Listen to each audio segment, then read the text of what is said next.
What's going on, guys? Welcome to the channel, and today we're going to be discussing this absolutely amazing UFC 307 main event for the light heavyweight title.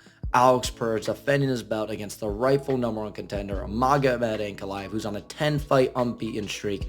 This is an amazing fight. Best guy in the world and the champion Alex versus rightful #1 contender in Magomed Ankalaev. What an amazing fight for both men and legacy that could be involved in this fight. Just kidding. Guys, we're getting Alex Pereira versus number 8 ranked Khalil Rountree. I just want to mess around for the beginning of that video because this fight is just depressing. I don't even want to make videos about this card. That's how much I dislike this card. This card stinks. But we'll get to that another time. But we'll go over just the main event. This main event stinks. And I know someone's going to be like, oh, it's going to be entertaining, though. They're going to strike. It's going to be a finish. You're right. There will be some entertaining moments in this fight. Pereira's fight, it's going to be somewhat entertaining. But it's not going to be competitive. It's not going to be compelling. If Alex Pereira KOs Rountree, what does this do for his resume? What does it do? I mean, imagine he loses. He loses this fight. I mean, if Alex Pereira loses to Khalil Rountree, that's one of the worst losses I think a champion could have in history, ever. I mean, it would be awful. But I can't stand this fight, guys. I'm done with these undeserved title shots. And it just really makes me sick that Pereira is fighting Khalil Rountree. The way the UFC is protecting this guy, it's just not acceptable. And all right, let's get into who I think's gonna win this fight. Then we'll talk about my thoughts on the fight, my thoughts on like this fight in general. But we'll get into the prediction right now. Alex Pereira is going to, I want to pick him by first round KO, but I'm going to pick him by second round KO. And the reason I'm not going to pick him by first is that I could see a scenario where Khalil Rountree is maybe able to eat a couple more shots than, most people would be elite from Pereira, only because like he knows this is probably his only shot. So I see Khalil Rountree having some good heart in this fight, being able to, get through the left hook if it lands on him, which it will. So I feel like he makes, I have a feeling Khalil Rountree makes it to the second round. But then Alex Pereira just cooks him. I think he's going to beat the shit out of him in the first round. Almost similar, I could see this being similar to the Yuri fight where he, hurts him badly, but Khalil's heart, kind of keeps him in a bit, even though like it's like, oh, I mean, we already know who's going to win this fight regardless, not even have to talk about it. But it's like Yuri where like you just going in that second round, it's like how much has this guy recovered? Probably not enough, and Yuri has his hands down. Khalil obviously isn't going to have his hands down, but he's not going to grapple. He literally said he's never shot a takedown in the UFC, I'm pretty sure. So Pereira's going to find the chin in the second round after hurting him probably a couple times I could see in the first one, and he's going to starch him out cold in the first minute or two of the second round.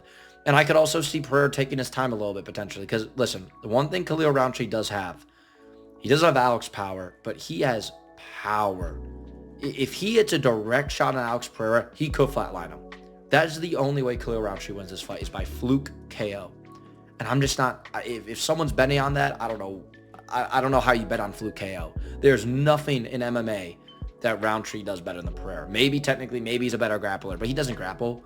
So, Pereira might be a better grappler for all we know. And Pereira's a better grappler if Pereira's a better grappler than you, that's not good. But I just see Alex Pereira, taking his time, moving forward, but also moving backwards at times he feels he might need to. I see him destroying Rountree with the leg kicks and eventually just finding that left hook like he always does and putting him out at the beginning of the second round. If he puts him out in the beginning in the first round, though, like I would not be surprised at all. I just have a feeling it goes into the second round. Right? It's kind of just a gut feeling I have. But I mean, what does Khalil Rountree have? His defense isn't good enough to stop Pereira's. He's not going to grapple. His grappling's not good enough to probably take him down consistently anyways. The only thing he has is power. Like I just said, he has to flatline him. He has nothing. There's nothing that Rountree will do better than Pereira. I don't know how he wins this fight outside of fluke. I don't know how. So this is an easy win for Alex Pereira. He's going to KO him in the first or second round. My official prediction will be second round KO. Sleeps him badly. And when it's done, any normal MMA fans are going to be like, why did we have this fight in the first place? Why did this fight need to happen? When Ankalaev is fighting 2 weeks after against Rakic, and Ankalaev's on a 10-fight unbeaten streak, and debatably should have been Jan Blachowicz, which would make him the champion. It's just, I don't know what the UFC is doing. I mean, actually, I know exactly what they're doing. They're trying to protect Alex Pereira. They're, their new cash cow, let's just call him that. The golden boy. And they know that Magomed Ankalaev, who is predominantly a striker, will shoot takedowns on Alex Pereira and probably beat the shit out of him. I could see Pereira winning that fight, but Ankalaev's takedowns, the way he was destroying Jan Blachowicz with that, and Jan Blachowicz is a way better grappler than Alex Pereira. So I don't know how Pereira has to hit him with a knee or a hook when Ankalaev's moving. That's the only way Pereira wins that. But that fight would be so much more interesting than this fight, because imagine Ankalaev's having success, and then he goes in and boom, left hook, the left hook of death from Alex Pereira, and Poatan just slumps him down. You know what that would do for Alex Pereira's resume? Sleeping or just by decision, TKO, submission, I'm not, any method, any way Alex Pereira gets it done, a win over Magomed Ankalaev is a massive win. And it's a good enough win where I'm okay, with him going up to going up to heavyweight after. I have no issue. He sleeps my Ankalaev or just beats Ankalaev, he can go up. But Khalil Rountree, absolutely not. You still have a rightful number one contender. But I have a feeling that Ankalaev Pereira will never happen. I think they're going to let Pereira move up after this win, and they'll be like, oh, well, he defended his title 3 times. You can go up, even though, I personally, the Marlon Vera title defense for Sean O'Malley, I don't count that as a title defense. This, I don't count this as a title defense. This is not a title defense. This is WWE clown shit right here. This is a clown show, and it's unacceptable. And if you want me to prove that's a clown show, let's look at Khalil Rountree's resume. So he's coming off a win over Anthony Smith. Fucked him up badly there, but Anthony Smith was still able to tag him up a bit. So, guys, if the dead corpse Anthony Smith is tagging up Khalil Rountree a bit, what is Pereira going to do? He KO'd Chris Dawkins. What a great win right there. He split decision Dustin Jacoby. Most people thought he lost that fight. So, debatably should be a loss, and that's probably the best kickboxer he's faced. And Alex Pereira would destroy Dustin Jacoby. Carl Robinson, Modestus Bakasis, I probably just butchered that name. It's a 5-fight win streak against, really should be, he should have a loss to Dustin Jacoby there. So he's on 2-fight, let's say he's on 5. Barely beat Dustin Jacoby, debatably lost it. KOs Chris Dawkins, yeah, who cares? And then KOs Anthony Smith after getting tagged up a little bit. Who cares? This gets you a title shot when you have Ankalaev. What you got? Kutalabe twice. I believe, if I go to, Kutalabe knocked out, he knocked out Khalil Rountree Jr. And Ankalaev has 2 wins over him, both by KO. What are we doing here? What are we doing here? Then he beats Nikita Krylov, Volkan Oezdemir, Thiago Santos, Anthony Smith again. And then debatably should have beaten Jan Blachowicz, but then starts Johnny Walker. This is a legitimate win streak and one of the best win streaks in the UFC right now. A great win streak, especially for a guy that doesn't have a belt. And people might be like, oh, those names aren't that good. There's still Anthony Smith and Thiago Santos, even though Santos was better at this point of his career. Guys, light heavyweight's not as good as lightweight. So if you go on an 8-fight winning streak, 10-fight beating streak in lightweight, it's going to be a lot, sexier than one at light heavyweight. I feel like people use this against Magomed, even though, is Pereira's resume so much better at light heavyweight than Magomed's? I don't know if it's even better at all, to be completely honest. I know he's the champ, but Yuri Prochazka, short notice, Jamal Hill coming back from injury, Yuri Prochazka coming back from injury, and then Jan Blachowicz, which I scored that barely for Pereira. But a lot of people thought Jan even won that fight. So no, Pereira's resume, I love it, but is that much better than what Ankalaev has right now? Johnny Walker, Anthony Smith, Thiago Santos, Oezdemir, Nikita Krylov. And then, 5 fights before that. Is it much better?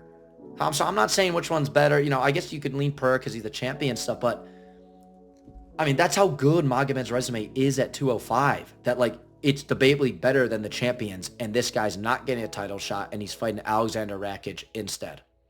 It's just unbelievable. It's unbelievable.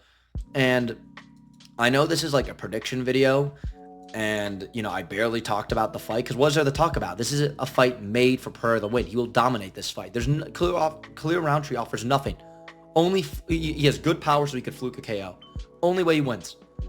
So I'm kind of just, not really in any order right now, just talking about how just awful this fight is, and how did this even happen, and just where the UFC is going. So I'm kind of apologize for just rambling about this stuff, but I just have to talk. This is more important than the actual prediction, because we all know who's going to win this fight. I only need to talk about that for 2 minutes. This stuff is just, yeah, I'm just looking at all the resumes right now, and I'm just like, how the hell did Khalil Rountree get this title shot?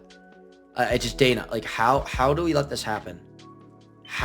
Why has the sport become like WWE, an undeserved title shot? Marlon Vera, undeserved title shot. Colby Covington, undeserved title shot. Stipe Miocic, undeserved title shot. Juliana Pena, undeserved title shot. That's on this card too. Khalil Rountree Jr., undeserved title shot. I mean, there's probably some I'm missing. Everything is undeserved title shot. It's ridiculous. And it's just not acceptable. And it's really sad to see where the sport is going right now. And I really hope, thank God we got good fights like Holloway Topuria, proper title fights. Think about it. Everyone's so excited for Topuria, for Holloway, not just because they're, decently big names. We're excited because it's the best versus the best. That's what makes the matchup so good. And I'm telling you guys, soon one of your guys' favorite fighters is going to get this Dana White treatment, where he's going to get skipped over for a guy who doesn't deserve a title shot. And you're going to be like, how could Dana do this? How could Dana give that guy a title shot? Like, the guy I like has a way better resume. You want to know why that's going to happen? It's because fans on social media and all around the world have let Dana White get away with giving Marlon Vera title shots. They cheered on Colby Covington. These people cheered on Bilal Muhammad being skipped over, cheered on Marab being skipped over. And so I'm telling you, it's going to happen. There's going to be a time where their favorite fighter gets skipped over for some other guy who doesn't deserve it, and they're going to be going nuts complaining about it, when in reality, it's their fault why it's happening in the first place. So just really disappointing. This card just makes me sad. I'm going to watch it. It's sure there's going to be some entertaining moments, but this card just makes me depressed, guys. And, I apologize for all the, the rambling about this, but it's just, this card makes me depressed. And yeah, but hey, let me know who you think, who you think's going to win this fight. If you say Khalil Rountree, I need a 10 essay, college, Harvard level paper on why you think Khalil Rountree is going to win, because I don't see how it's possible other than a fluke KO. Don't know how it's possible. But let me just tell you, and let me know who you think is going to win in the comments below. Make sure to subscribe to the channel, like the video. Appreciate you guys listening to this kind of just depressed rant on this card, but there's not much to predict in fights that are not made to be competitive. When you make fights that aren't supposed to be competitive, you only got to spend a minute or two on the prediction. That's it. This fight's made for one guy to win, and it makes me sick, honestly. But appreciate you guys watching the video. I'll see you guys on the next one.